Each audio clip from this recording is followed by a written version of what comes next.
Hello, hello, hello, ladies and gentlemen. Thank you for joining me at the finale of the 2012 Hypatia contest. We're up to question number 4, the very last question. Otherwise, why would I have said finale? So hopefully you've given this one a try. Let's take a look. It's got 3 written parts. And what have we got here? The positive divisors of 21 are 1, 3, 7, and 21. Let Sn be the sum of the positive divisors of the positive integer n. For example, S21 is 1 plus 3 plus 7 plus 21 is 32. Okay. So we're using this sum of positive divisors function. And I would like to say briefly that this is a somewhat common function. It's not probably your first time seeing this. It is not my first time seeing this particular function, even though I actually haven't seen the 2012. I didn't see it until I started trying to record these videos. So while this question is new to me in terms of this contest. I haven't seen a question like this before, but I have seen this sum of positive divisors function. For example, if you wanted to find perfect numbers are exactly the ones where S of n is twice n. Okay, so 6, 28, 496. I've seen things like this before. You might have as well. And you might know something like Sn is expressible in terms of its products. If we uniquely decompose n as a product of powers of primes, then we can express Sn as S of a power of a prime times S times a power of prime S. So this is a function that is multiplicative if the two factors are relatively prime, and there's a fantastic expression for S of n. Now, if I were to know some of those things going in, which some of you might, one, if I want to use any heavy-duty results of Sn equals this formula, I need to prove that again. So you can't just take it for granted. You can't say, oh, I've seen Sn and I know exactly this formula when you've got these primes together like this. No, you have to reprove it. Otherwise, you might be correct and you might still get some marks, but you can't just say, no, this is obvious. Okay? Justification. All 3 questions, all 3 parts here are written, so you're going to have to justify. However, if I've seen S of n before, it can help me to guide my actions, even if I'm not willing to prove a giant formula for Sn. It can still be working behind the scenes with my intuition. So that's why getting your hands on lots of different types of math can be good. It can help you. If you've seen S of n before, you're probably going to have a leg up on this question as opposed to most people. Anyway, let's get here. So 4a. If p is an odd prime integer, find the value of p such that s of 2p squared is 2613. Well, let's take a look at 2p squared. So s of 2p squared equals the sum of the factors of 2p squared. And this is, and I think you can probably state it at least for a part without having to explain, these are all our factors. Okay. Now, I've seen the S of n, so I know a great thing to do with these is that we can factor them like this. Okay. For the record, in case you're interested in it, I'm not going to use these facts other than intuition. But s to a power of a prime is 1 plus p plus, there's not really any escaping this one. It's a geometric series, so you can show this. But the real strength here is if I have power of a prime times power of a prime, any integer can be written like this. Any n other than 1 can be written uniquely as a product of powers of primes. Well, it turns out that this guy is just the product. Now, if I wanted to use something like this, I would have to sit down and prove it. Okay? I would have to prove this fact. I can't just take it for granted. They didn't tell me about it. This is based on my outside knowledge, and I would have to reproduce that or cite a very well-known result. Like, you don't have to prove Pythagoras every time you use it, but you do have to know its name, typically. Okay, so I've got it factored like this. You know, you could play around with it and also get it factored like this. But so we've got 3 and then 1 plus p squared. Okay. And I want that to be equal to 2613. Well, hey, that's divisible by 3. Divided by the 3, we get a 1 here, and 261 divided by 3, 8, and then we got left over 2, 2 into 1, 7. Okay, well this looks like a quadratic in P. So P squared plus P minus 870 is equal to 0. I think we can factor that. 87 times 10, no, but 87 has a factor of 3. 29, 30. When in doubt, quadratic formula, of course. And I got the signs right. Plus and minus gives us a minus, and the 30 is the bigger one because we have a plus p rather than a minus p. So we're looking for a prime that satisfies this.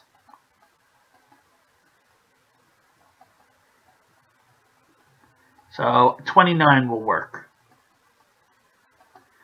And in fact, it's the only one that'll work. Did they ask for one that'll work or all of them that'll work?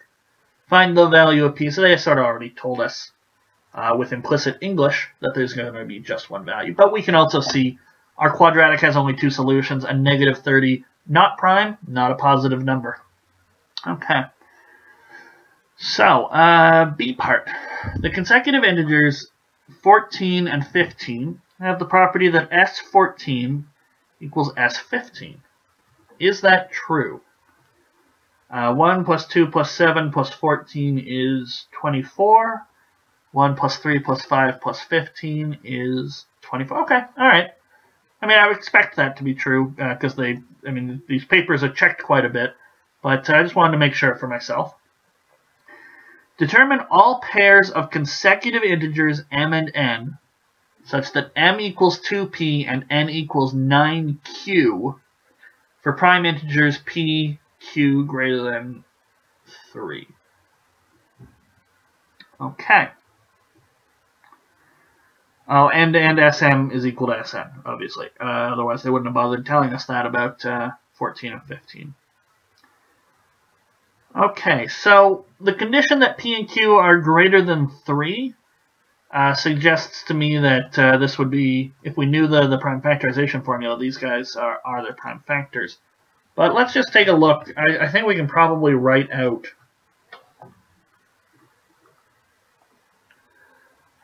so 2p, so m equals 2p, n equals 3 squared q, because 9 is 3 squared,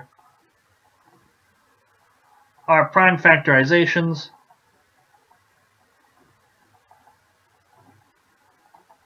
Since p and q are greater than 3. Okay? If q were 3, then this would be 3 cubed, and so that might be different. Therefore, m has, so this is 2 to the 1, p to the 1, and this is, so m has, so this is the trick to figure out how many factors. 4 factors. If you have it written in prime factorization form, you take each exponent, add 1, multiply them all together. So n has 2 plus 1 times 1 plus 1, 6 factors. M's factors, we can quite quickly write them out. The reason I'm doing it this way, I know last time I just sort of wrote them out. The reason I'm doing it this way, these are all clearly factors. Knowing that there are only 4, I know that I've got all 4. 1, 3, 9, q, 3q, and 9q, and those are 3 distinct factors. Sorry, those are 6 distinct factors. So, Sm has got to be equal to Sn. And what are we to do here? So 1 plus 2 plus p plus 2p has got to be equal to 1 plus 3 plus 9 plus q plus 3q plus 9q. And again, I can factor this stuff out. Okay, it's a little more obvious the way I've written it this time. 1 plus q there, and 1 plus 2, 1 plus p. So 3, 1 plus p has got to be equal to 13, 1 plus q. So that tells me 13 divides 1 plus p, and 3 divides 1 plus q.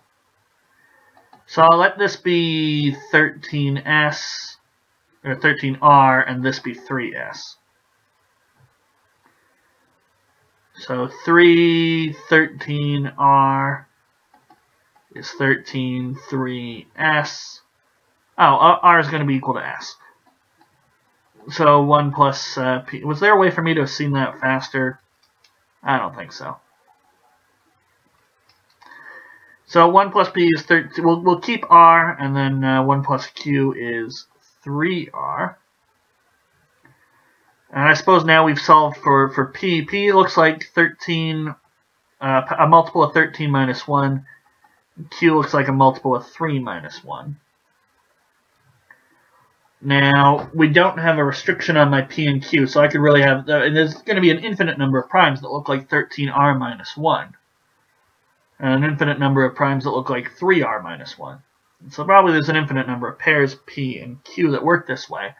But there's one fact I haven't used, and that's m and n are consecutive. Now, I don't know which one's consecutive. Is n bigger than n? Is n bigger than m? I have no idea, so I'm going to have to do two separate cases. N bigger than m bigger than n. Okay? But now that I know p and q, well, n is just 9 times q, and m is just 2 times p. So now I can get m and p related to each other in terms of r. Solve for r, and then we should double check that these are primes when we plug in. I imagine they probably are, or there's got to at least be one. So m is 2p, which is 26r minus 2. N is 9q, which is 27r minus 9. 3 times 9, 1 times 9. So now we got to do cases. If m is n plus 1, then 26r minus 2. So I would be inclined to think that the 27 would make it bigger, but maybe r is small enough that it just sort of sneaks in there. Let's bring it all over to one side. 27 minus 26 is r. Negative 9 plus 1 is negative 8, plus another 2 is negative 6. R is going to be equal to 6. So this will produce an m and an n with the proper r, but do we have primes p and q? Because we won't necessarily get sm equal sn this way because it relied on the fact that p and q were prime. And we were told in the question p and q were prime. So 13 times 6 minus 1, 3 times 6 minus 1. Now I'll start with the easy one. That's 18 minus 1, 17. And this one should be 12 times 6 is 72, plus another 6 is 78, minus 1 is 77. So we have a problem. P is not prime. So we don't get this solution here. Alright, well maybe there's one if m plus 1 is equal to n. So now 26r minus 2 plus 1 is 27r minus 9. I'll bring it all over to one side. So r, negative 9, and this becomes negative 1. So negative 9 plus 1 is negative 8. R is equal to 8. And then P is 13 times 8 minus 1. Q is 3 times 8 minus 1. 24 minus 1, 23. That's prime. And 13 times 8, 12 times 8 is 96, plus another 8 is 104, minus 1, 103, and that is prime. Both prime, and determine all pairs of m and n. So I have to plug back in to figure out what m and n are, but is there really only the one pair? Okay, prime factors, so those have to be the factors, because p and q are both greater than 3. So those have to be the factors, those have to be the decompositions. It's got to be 13r and 3r. So that forces p and q, and there's only going to be two possibilities. It's all linear in r, so each one should give me one solution. Wow, okay. So M is 2p, so 206. And N is, well, in this case, it would have to be one more, so it's going to be 207, but I'll just double check. Multiply by 9, so 7, carry the 2. 18 plus 2, yeah, 207, okay. So, is the only such pair. I mean, you could write out the actual conditions, but there were a couple, so I'm just going to say it's the only pair. 206, 207. All right. So that's B part. We'll flip the page in anticipation of C part, and that is... Okay, so this should in theory be the hardest part, although what have we learned here? Well, we learned the factoring, but I sort of already knew that part. Just because SN is not something that they just invented for this contest. So determine the number of pairs of distinct prime integers p and q, each less than 30, with the property that p cubed q is not divisible by 24. Okay.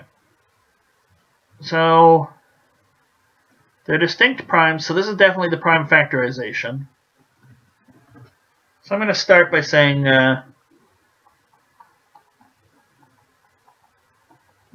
factors of, and we can check that there are in fact 8 of them.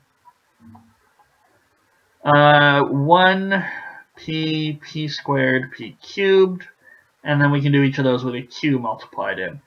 qp squared. I'm rearranging it so it's in proper order. Q, PQ, P squared Q, P cubed Q. Now I want this to not be divisible by 24. So factoring is definitely key here.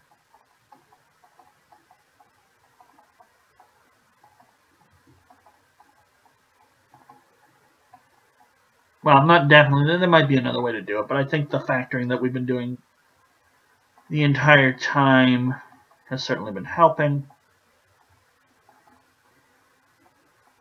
And then 1 plus q. Alright, so we don't want 24 here. We don't want it to divide by 24. Note also that we could do an extra fact because we got consecutive powers of p, so p squared and p cubed, so we can factor a bit more, can't we? And that's not a difference of squares, so I think that's as far as we can go. To show something's not divisible by 24, so 24 is 2 cubed, 3 to the 1. So this could fail lots of ways. It doesn't have enough factors of 2, doesn't have a factor of 3 at all, and there's lots of different expressions here. So while I think we could probably do case-based of doesn't have enough factors of 2, what p and q give that? Doesn't have a factor of 3, what p and q give that? And then there might be some overlap. I think maybe it's just easier to figure out the number where 24, because it's already factored. Just figure out the number of p and q where 24 does divide this, and then figure out how many are left. Because we know how many possible p and q pairs we've got total, right? They've got to be, what was it, less than 30? Less than 30. So the primes we're working with here, 2, 3, 5, 7, 11, 13, 17, 19, 23, 29, and that's it. 1, 2, 3, 4, 5, 6, 7, 8, 9, 10. So P, there's 10 choices. Q, there's 10 choices. Except they did say distinct, didn't they? Yeah, distinct. So I would say there are 10 choices for P and 9 choices for Q because it can't match. So there's one excluded possibility for Q. So 10 times 9, 90. possible pairs. We're being asked to count the ones where it's not divisible by 24. We'll count the pairs with 24 divide. I think that's just a faster way to do it. And subtract, because everything left over out of these 90 will have to be the ones that don't give us 24 dividing by. I think that'll be a little quicker. Okay. So for it to be divisible by 24, we need to have so many factors of 2 and a factor of 3 kicking around.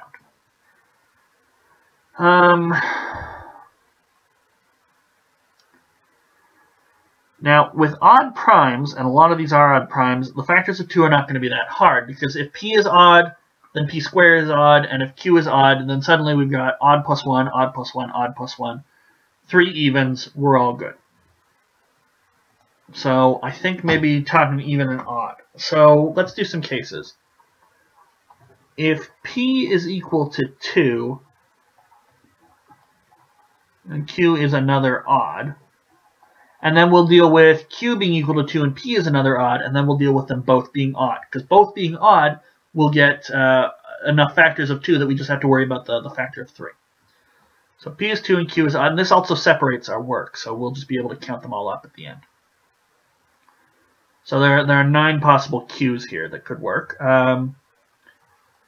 S2 cubed q is going to be 1 plus 2, 1 plus 4, and then 1 plus q. So we got our factor of 3 times 5 times 1 plus q. 8 has to divide 1 plus q, because there's no factors of 2 anywhere over here. So q minus 1, so 8 needs to divide, yeah, q plus 1. So let's just make a little chart. We know which q's we could have. So we'll do q, and we'll do q plus 1. So we could have 3, 5, 7, so 7 will definitely work. 11, 13, 17, 19, 23, 29, 30, 24, so that'll work. 20, 18, 14, 12, 8, 6, and 4. There really aren't any other factors of 2. Okay. So that won't work, that won't work, that won't work, won't work, won't work, won't work, will work, won't work. So 2 and 7 and 2 and 23 will work. So now actually we know how many won't work with p being equal to 2. It's all these other ones. 2, 3, 2, 5, because they would fail to have enough factors of 8. So actually maybe you can just do this with the failing of 24. Because, yeah, because we'll do the q equals 2, and that'll have to fail in some way. And then the odd ones won't fail with the powers of 2, but it could fail with the divisibility by 3. So I guess both ways are equally valid. Anyway, if p is odd, q is equal to 2. We get p cubed times 2. That's going to be 1 plus p squared, and then the 1 plus 2. So this is going to be 3, 1 plus p squared, and this could only fail in one way. So actually, I think I'm just going to count up how many can fail. So I won't do that. Don't need this. Going to ignore it. I think I'm just going to straight compute. That way, when I add them all up at the end, we're done. So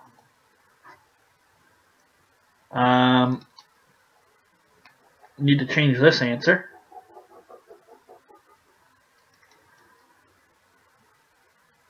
So 2, 3, 2, 5, 2, 7 will work. So 2, 11, 2, 13, 2, 17, 2, 19, 2, 23 will work. So 2, 29, that'll fail. Okay. So we have the factor of 3.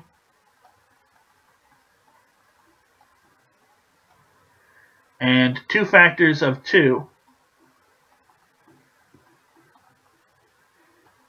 24 won't divide sp cubed 2 if 1 plus p, so if neither 1 plus p and 1 plus p squared are multiples of 4.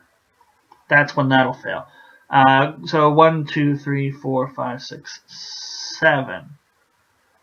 So there's 7 pairs here. And now we need to make another chart. We don't want multiples of 4. So my p can be 3, 5, 7, 11, 13, 17, 19, 23, 29. P plus 1 and p squared plus 1. That'll be 4, so I don't care, it fails. 6, 8, 12. These guys are all failing, so I won't check the p squareds. 13 plus 1 is 14. 18. We just did this list a second ago. So, fails, fails, fails, fails, fails. And now 5 squared plus 1 is 26, so that's good.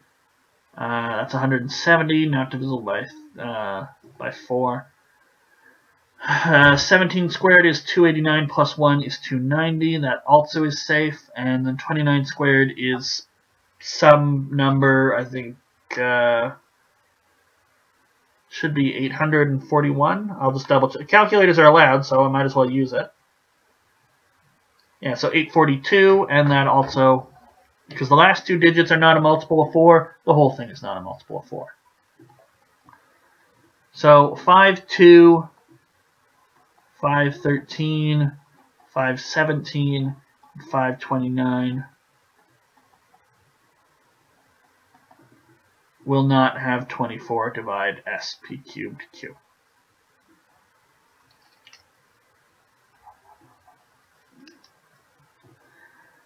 Alright, so that's 1, 2, 3, so that's 4 cases. So we got 7, we've got 4, so that's a total of 11 so far. Alright, now both p and q are odd. Now before, when I was doing all of these, it didn't matter what choices for p because q was already 2, but now we've got to double check because we need to count, so p and q have to be distinct, and that might ruffle some calculations. So sp cubed q is, as we've said, 1 plus p, 1 plus p squared, 1 plus q. So this is 1 plus odd, 1 plus odd, 1 plus odd, or even, times even, times even. So 8 definitely divides sp cubed q. So we need to not have 3 divide sp cubed q. So we can't have 1 plus p. So we can't have 1 plus a prime be a multiple of 3. So so we'll have our prime. I'll use prime r, I guess. So r plus 1 and r squared plus 1. So p and q that aren't canceled out on this list will all do fine. 3, 5, 7, 11, 13, 17, 19, 23, 29, 2, 4, 6, 8. Okay, I didn't miss one. So 4 and 10. That's good to go. 6. Nope, that fails right off the bat. 8. That's fine. 12. That fails. 14 is good. 17 goes to 18, 20, 24, and 30. So fails, fails, fails, fails, fails. 7 squared plus 1 is 50. That's not a multiple of 3. 13 squared plus 1 is 170. We just talked about that one. He's not a multiple of 3. 19 squared is 361 plus 1 is 362. Not a multiple of 3. So these all work.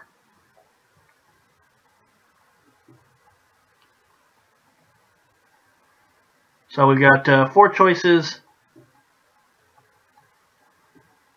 for P, 3 choices left for Q, and that gives us 12. Add it with the 11 we had before.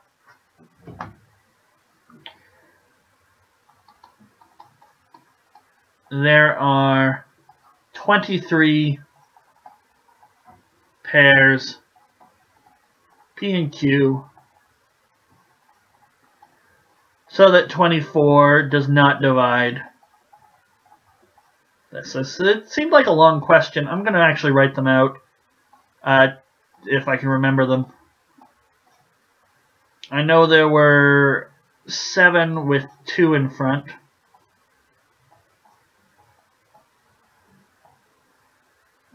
So that's... And then we had 4 more that had 2 take a back seat. And then we had the 12 that we just worked out.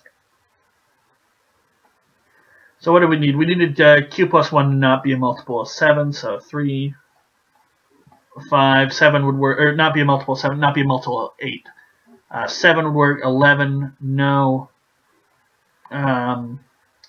13, no. 17, no. 19, no. 23 would, so 29 was the other one. And then here we needed P plus 1 or P squared plus 1 not to be a multiple of 4. So 5 would do just nicely. Not 7, not 11, 13. 17 was fine. Not 19, not 23, so 29. I'm just going to go back and double check these. Yeah.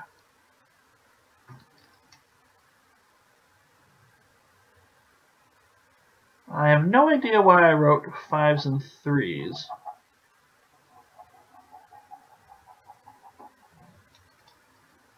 So 13 and 2. 17 and 2. Maybe somebody can rewind the video and tell me what the heck I was saying when I started writing 5 and 13. Anyway. And then 3, 7, 13, and 19. So in combinations of those. 3, 7, 3, 13, 3, 19,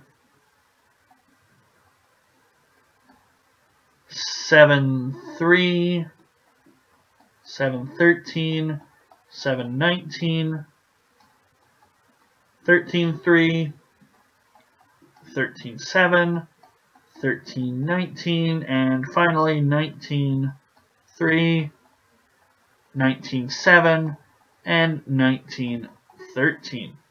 1, 2, 3, 4, 5, 6, 7, 8, 9, 10, 11, 12, 13, 14, 15, 16, 17, 18, 19, 20, 21, 22, 23. And we're all done. And that was all we were asked for with C. Right? Not divisible by 24. Okay. So I liked this Hypatia. I thought it was a good paper overall. I don't really have a whole lot of thoughts. Question 4 probably would have been a little harder if I hadn't seen some of divisors before, but I didn't make use of the formula. I just sort of factored it out. And just in terms of criticisms of myself, I think probably there might have been slightly more justification needed for what are the factors of blah, but I think they gave it to us already prime factored, so I think you could probably state it without any problem and get all the marks. The hard part for question 4 was not figuring out factors, at least certainly not for C. But But overall, I like the 2012. I'm eager to see what our next Hypatia has in store. And the next Hypatia I do will be the 2013. So you can look forward to that in the future. But I think we're off to the 2012 Euclid. So a longer paper, 10 questions. It's a paper that's a little, it's worth more in terms of that's where people get scholarships. So it's what I call the scholarship paper. And so we'll be trying that. But Hypatia is a great practice for those. Spare Galois. If you're looking for more written questions, go back and try some of the Galois if you've run out of Hypatias. Yeah, they're going to be a little easier, but it just means you get faster at those early Euclid questions, giving you more time for question 10. But I'll see you guys for the 2012 Euclid, if that's what you'd like to see next. Or if not, just wait around and I'll have the 2013 Hypatia up eventually, or go back and check any of my other videos. Thank you as always for watching. Feel free to like or subscribe or any of that stuff. But more importantly, just keep on trying to do your best in math, and I will see you guys around.